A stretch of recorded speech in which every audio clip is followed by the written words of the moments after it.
Почине управителот на кочанската дискотека Пулс Александар Карадаковски. Тој се водеше како управител на фирмата која управувала со дискотеката Пулс, а во пракса работеше како шанќер во истата дискотека. Карадаковски беше на лекување во Литванија каде и починал.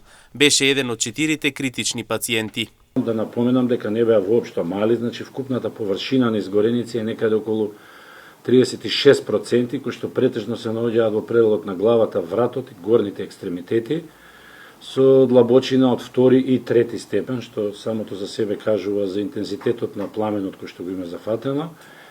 И заради оној дел од пламенот, односно оној дел од чадовите кои што ги вдишал, доаѓа до оштетување на внатрешните, значи дишни органи, што е потврдено од страна и на колегите во Литванија во разговор, значи со нашите анестезиолози при брифирањето за здравствената состојба на пациентите, кое што морам да кажам дека идеше во редовно, значи се одвиваше на секој ден или секој 2 дена, при што е утврдено со бронхоскопско испитување дека е оштетен голем дел од дишното стебло и као последица на тоа доаѓа до влошување на состојбата, која што на крајот резултирала со подлегнување на повредите. Во меѓувреме денеска на домашно лекување ќе бидат пуштени 5 пациенти и во државата на лекување остануваат само 9.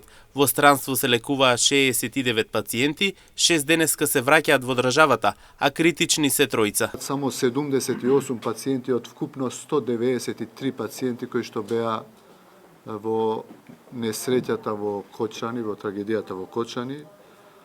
Од нив моментално во државата се лекуваат 14 пациенти кои што 5 ќе бидат испишани да одат да се лекуваат, да продолжат се стабилни во добра состојба, да се лекуваат дома, значи 9 остануваат по болниците во Скопје.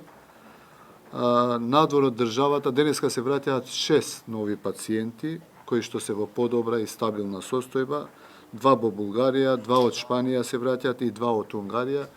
Карадаковски е 61-та жртва од пожарот во Кочани, заедно со возачот на брзата помош кој почина ден по несреќата откако цела ноќ носеше повредени пациенти од Кочани до Скопје.